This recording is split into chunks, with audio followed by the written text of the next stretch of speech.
three distinct parts that can be read either independently or as a connected whole. Part 1 is about the purpose and importance of having principles in general, having nothing to do with mine. Part 2 explains my most fundamental life principles that apply to everything I do. Part 3 explains my management principles as they are being lived out at Bridgewater. Since my management principles are simply my most fundamental life principles, apply to management, reading Part 2 will help you to better understand Part 3, but it's not required. You can go directly to Part 3 to see what my management principles are and how Bridgewater has been run. One day I'd like to write a Part 4 on my investment principles. If you are looking to get the most bang for your buck, i.e., understanding for the effort, I suggest that you read Parts 1 and 2, and the beginning of Part 3 through the summary and table of principles, which will give you nearly the whole picture. It's only about 55 pages of a normal size book.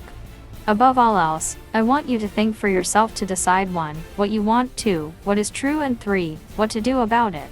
I want you to do that in a clear-headed, thoughtful way, so that you get what you want. I wrote this book to help you do that. I am going to ask only 2 things of you. 1, that you be open-minded, and 2, that you honestly answer some questions about what you want, what is true, and what you want to do about it.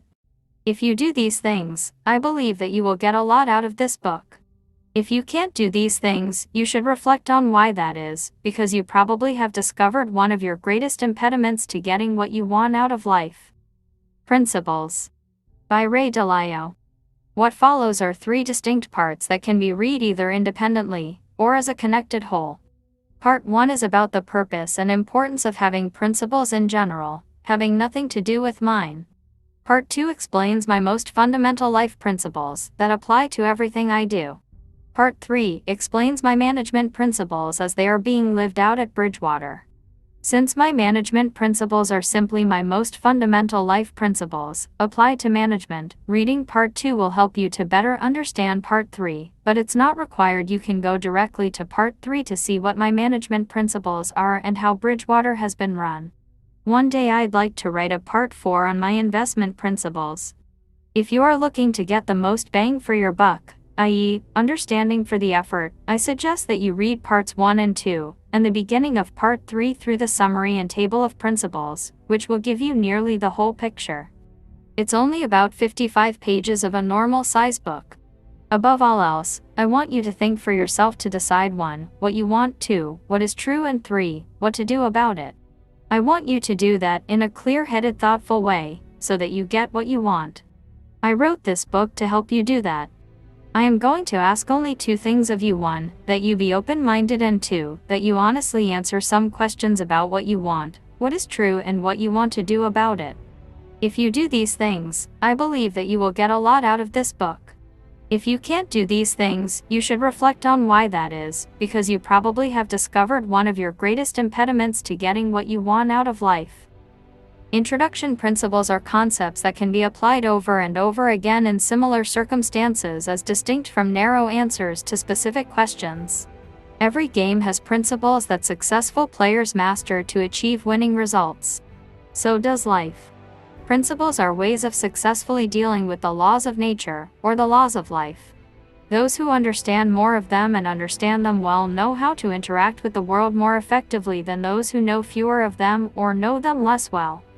Different principles apply to different aspects of life, e.g., there are skiing principles for skiing, parenting principles for parenting, management principles for managing, investment principles for investing, etc., and there are overarching life principles that influence our approaches to all things. And, of course, different people subscribe to different principles that they believe work best.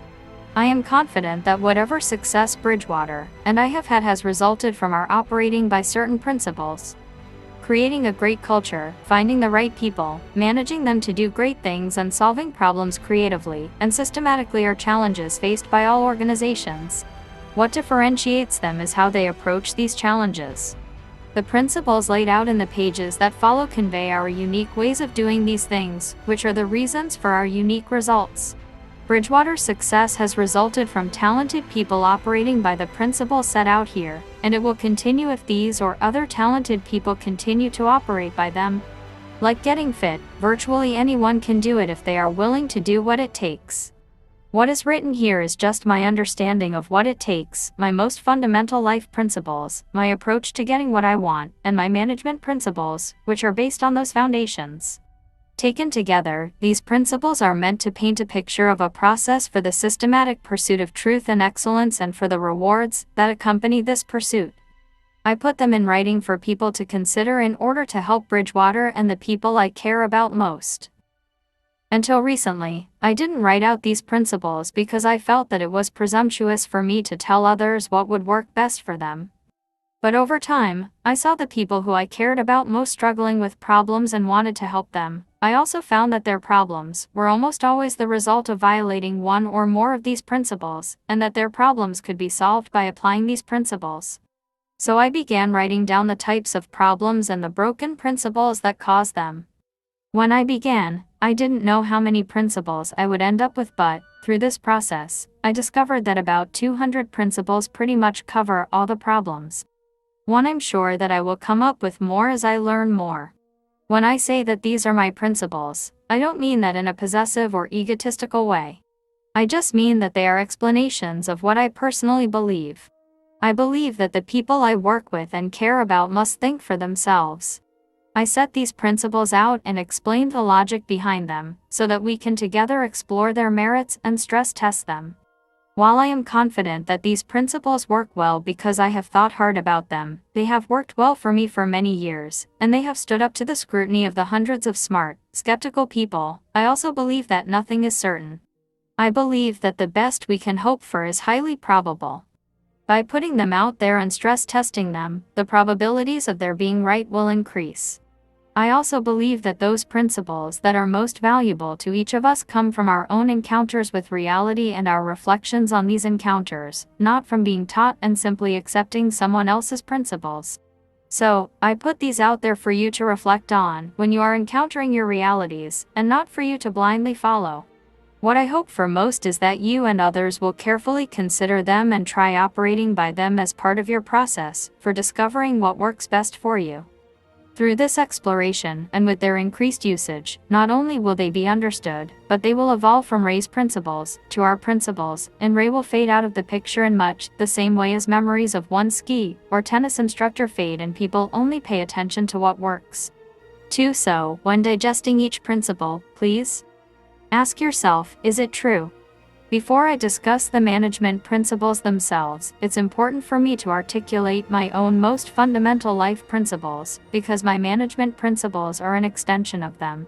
In Part 1, I explain what I mean by principles, why I believe they are important, and how they are essential for getting what you want out of life. Part 2 explains my most fundamental life principles.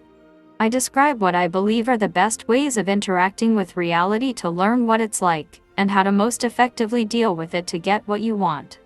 I also discuss what I believe are the most common traps that people fall into that prevent them from getting what they want, and how people's lives can be radically better by avoiding them. I wrote this so you can better understand why my other principles are what they are, though you don't need to read this part to understand the others. Part 3 is about my management principles.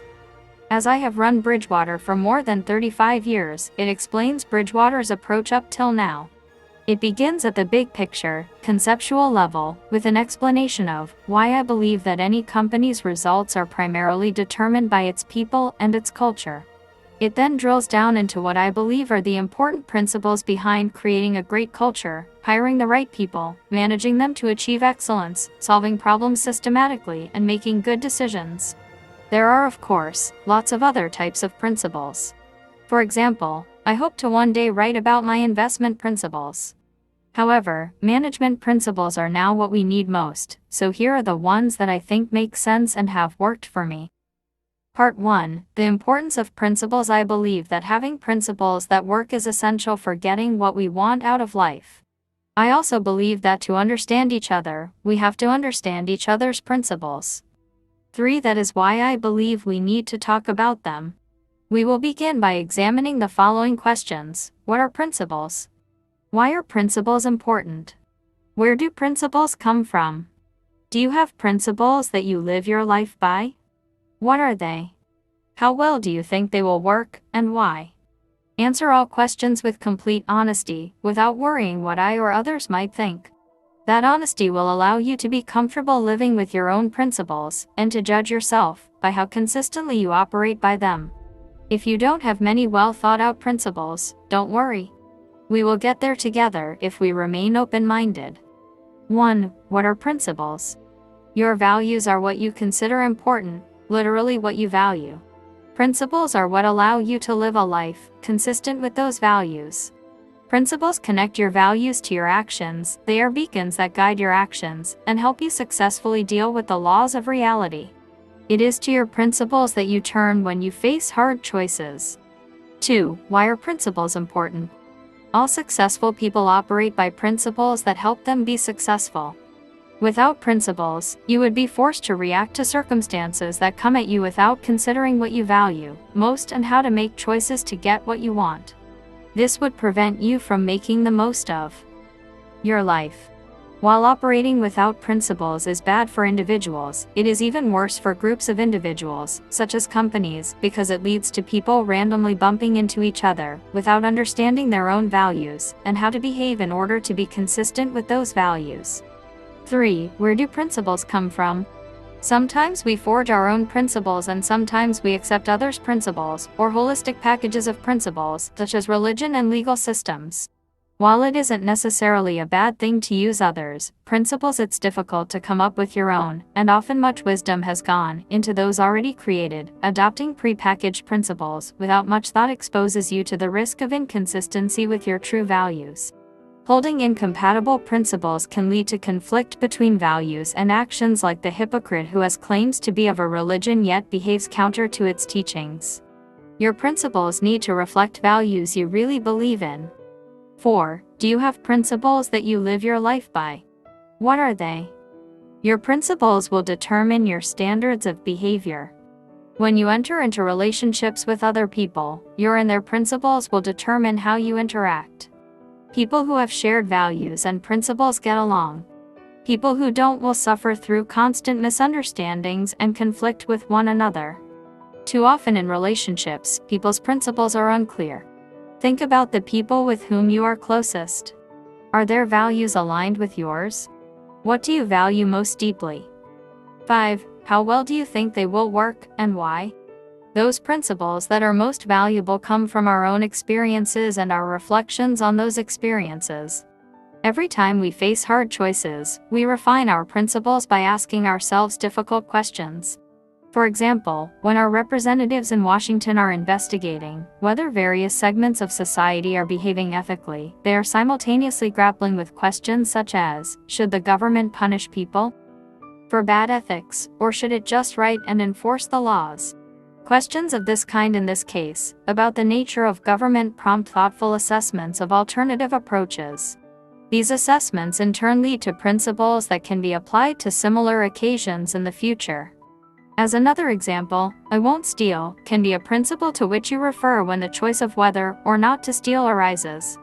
But to be most effective, each principle must be consistent with your values, and this consistency demands that you ask, why? Is the reason you won't steal because you feel empathy for your potential victim? Is it because you fear getting caught?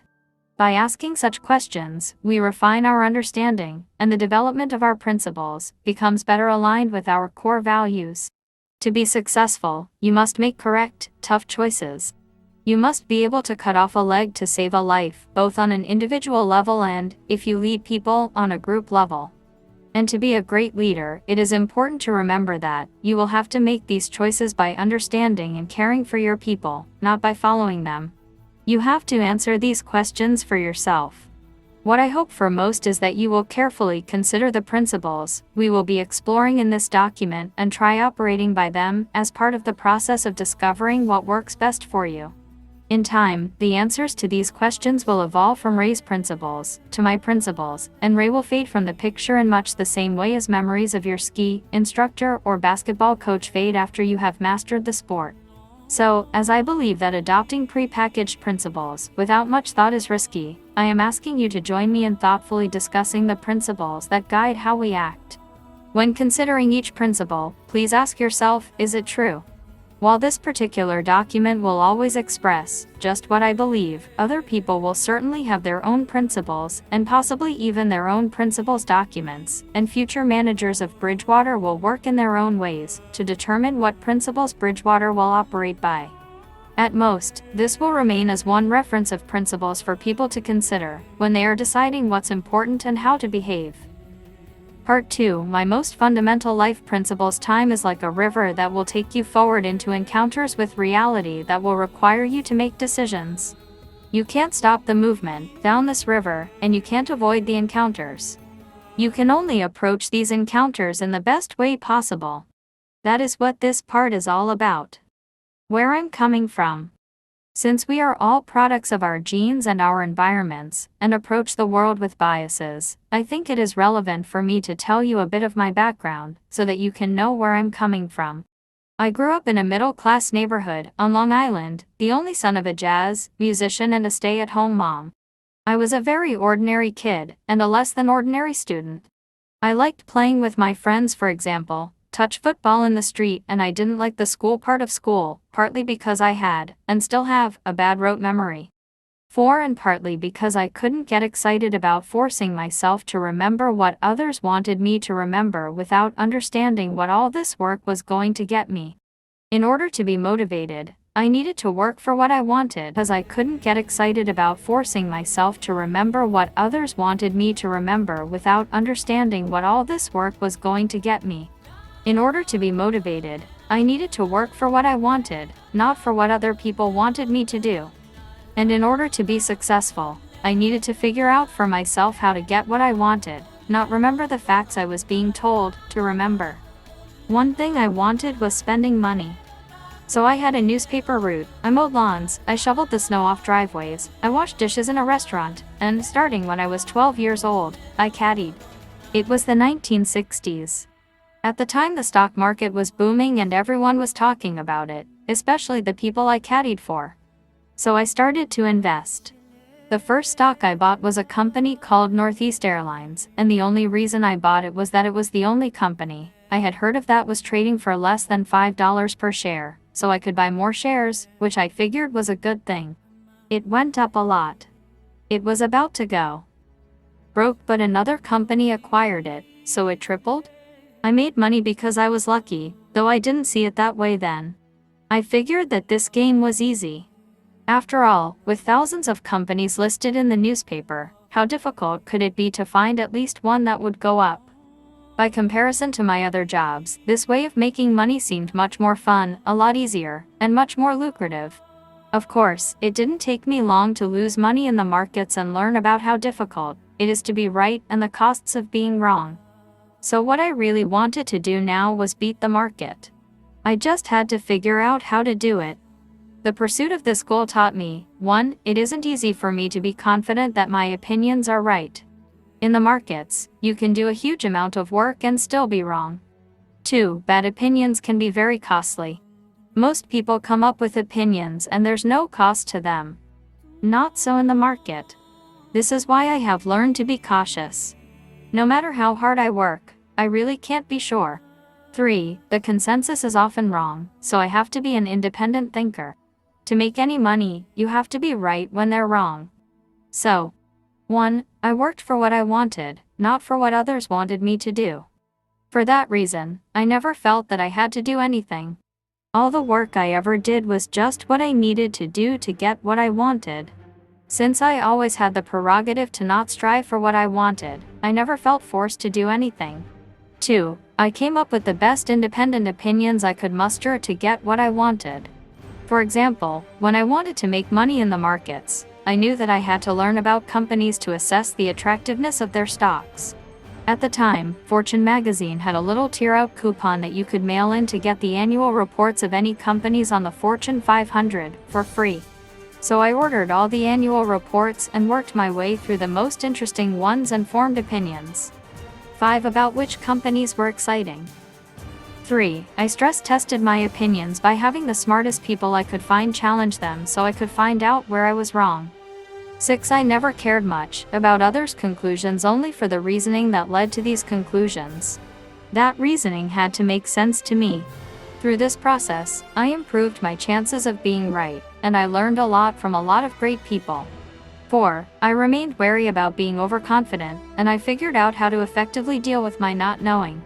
I dealt with my not knowing by either continuing to gather information until I reached the point that I could be confident, or by eliminating my exposure to the risks of not knowing. 7. 5. I wrestled with my realities, reflected on the consequences of my decisions, and learned and improved from this process. By doing these things, I learned how important and how liberating it is to think for myself. In a nutshell, this is the whole approach that I believe will work best for you. The best summary of what I want the people who are working with me to do in order to accomplish great things. I want you to work for yourself, to come up with independent opinions, to stress test them, to be wary about being overconfident, and to reflect on the consequences of your decisions and constantly improve. After I graduated from high school, I went to a local college that I barely got into. I loved it, unlike high school, because I could learn about things that interested me. I studied because I enjoyed it, not because I had to. At that time, the Beatles had made a trip to India to learn how to meditate, which triggered my interest, so I learned how to meditate. It helped me think more clearly and creatively, so I'm sure that enhanced my enjoyment of, and success at, learning. 8. Unlike in high school, in college I did very well.